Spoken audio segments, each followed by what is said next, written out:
Welcome back to a classic Commodore Man video. Now, I have not done one of these in a long time, and I kind of miss doing them. But today we are doing this. This is my humble 1987, I believe. We'll check in a second, but it's late 80s JE Camira. And in this video, we're going to be taking it for a drive, explaining why, if you're going to have one of these, that this is the one to have, and why it is one of the most hated cars that Holden ever produced. And admittedly, maybe that is a little deserved. But if we have a look around it, you can see the styling, at least from the front, is very, very similar to a VL Commodore. We'll just walk our way over there. It really does look, you know, the headlights, they sort of dip in the center. That really looks very similar to a VL. And even parked next to a VL, the molds and the grey bars, it looks really similar. The stockies and the grey interior. And on some of the other models, I mean, this is a base model, but on some of the higher end spec ones, they actually have VL Calais interior. This particular one, I think it's the same as the sandalwood in the VL Commodores, but we're not gonna go too into that. You can see this interior is very complete. It's very nice. The only thing that sucks is someone has put speakers in the door cards, and finding these door cards, you'll never find them. Now, these particularly, they weren't necessarily a rare car. I think they made about 60,000 of them or something like that. But in today's world, these are a rare car because a lot of these are gone. Even this one, if a regular buyer had bought one and not a social media person like me, you know, it's hard to overlook this. This is the rust in the boot, in the rear windscreen, and it is a little bit poking through. So without the money from these videos, this car would probably end up squashed. So we paid $1,500 for this car, and we paid around another $1,500 to get it sorted on the road. So there we go. So at the moment, because of the videos have done so well, it doesn't really owe us anything, which is exciting. But the videos that I've done on this car have outperformed W1s in terms of views and revenue, W1s and Tiranas and HSVs and Senators and all that stuff. This is the winner. Now, if we have a look down here, our grille is a little bit floppy because you got to lift it from the bonnet, not from the grille. Oh, sorry about that. And there she is. This is one of the most controversial parts of this car. This engine is good. This is the Family 2 engine. It was sort of their last iteration, and this was in the 4-cylinder Commodore, the VN and the ones in New Zealand. They're actually good. They actually are. 2 litres, I think about 84 kilowatts from memory. You can have a look down there. For the roadworthy, it needed some engine mounts. I've got to keep my eye on this coolant bottle. It's starting to get some hairline cracks. Overall, though, it's not too bad. If I was to get one of these, I definitely would want the 5-speed. And anyway, the reason I said that this is the one to get is the earlier Camiras with the 1.8, and I think it was a 1.6, the carbureted ones. Those are hard to defend, those cars. They have a lot of issues, and those cars gave this car, the Camira, a terrible name. And when I'm posting about this car, there are so many negative comments about it. But what people don't realize is the Camira ran for 8 years or whatever.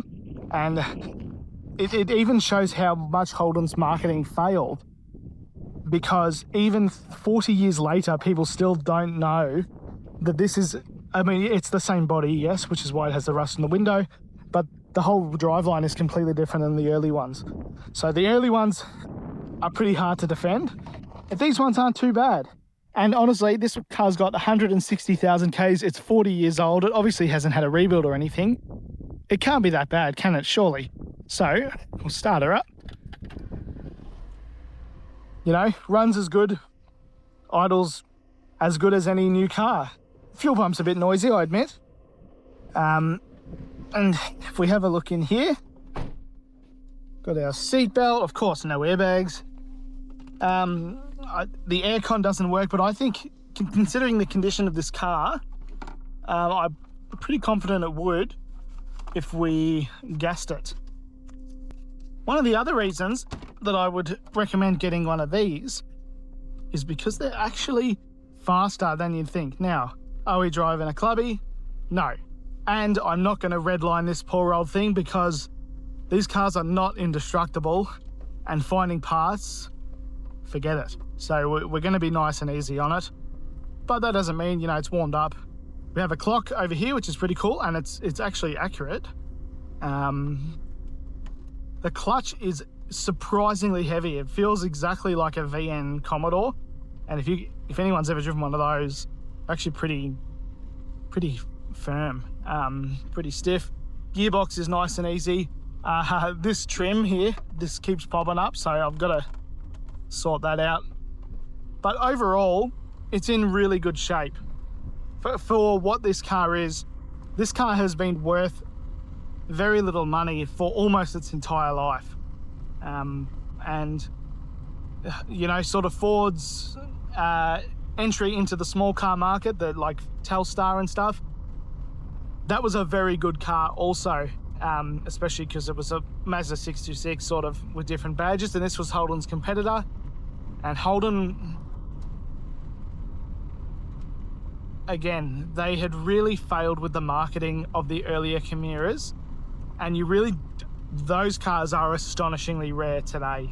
Again, mostly because they've probably all been squashed. There would be a few good ones out there, and I know that there is one bloke that always comments on my stuff.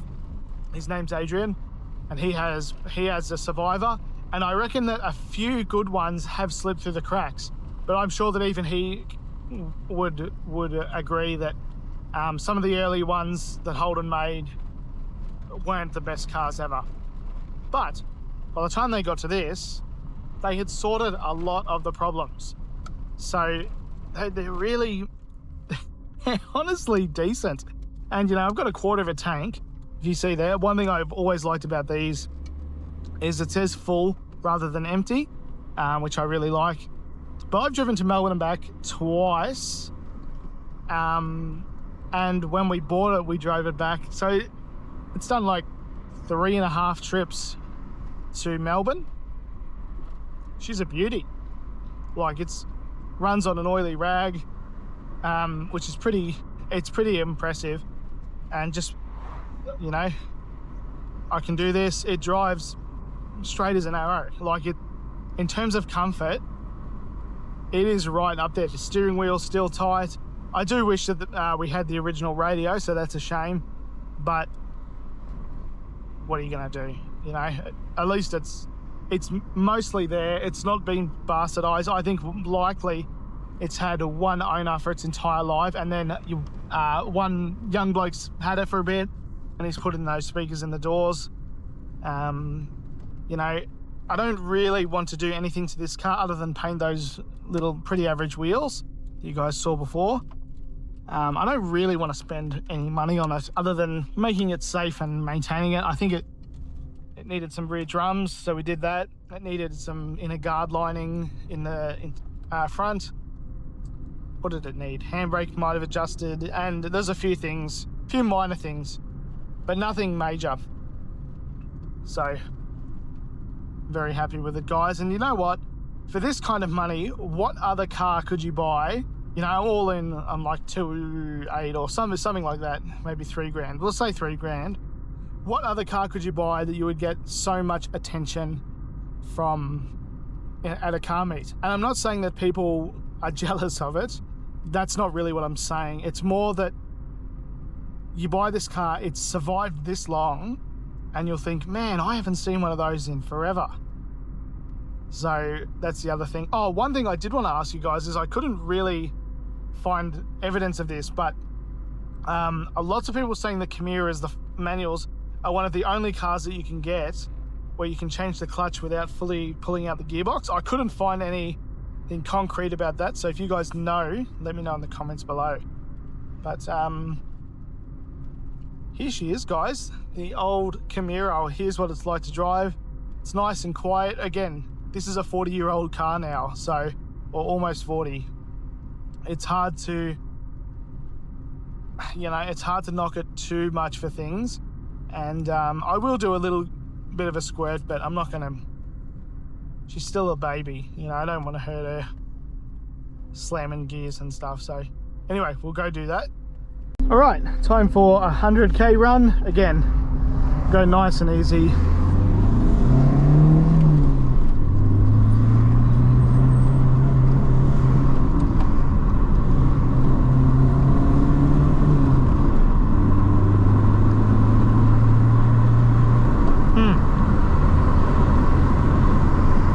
It was easier than even I wanted. Didn't like that very much. It's kind of surging a little bit when I went flat out. That was the first time I've gone flat out in it. Well, you know what? I'll leave that in the video. It's not too impressive, but that's what it is with old cars. Yeah, right. Well, that's probably again, that's the first time I've gone above what I assume is like 2,500 RPM. I don't really want to give it a hard time. You know, they're famously, you know, they're not the most reliable cars. I'm sure putting around like I have been for this video, it'll probably last a really long time. But if I'm starting to push it, you know, let's just say it's not my first pick for a little race car, but it's fun enough, it's zippy enough for a little cheap, I don't even know if you'd call it a weekender, but for a little cheap run around, it's great fun. And you know, with this kind of car, oh, there we go. With this kind of car, it doesn't really, I'm not that fussed if it's unreliable. You know, obviously it's better if it is reliable, but for what I'm doing, what this car, its life now, it doesn't really matter. Hope you guys have enjoyed a classic Commodore Man video. I haven't done one of these in a long time, but the JE, whether you like it or not, it's a little piece, there's my shed door, a little piece of Australian history, and I love it. Even though it's not valuable, it's not really a collector's item in the same way that a W1 is, but it is part of the Australian motoring story. And yeah. I would like to give it a buff and paint the wheels, but other than that, I'll leave it how she is. Thanks very much for watching, guys. I really, really appreciate it. And let me know in the comments below what you think of the JE and if there are any other little oddball Holdens that I should try and get my hands on.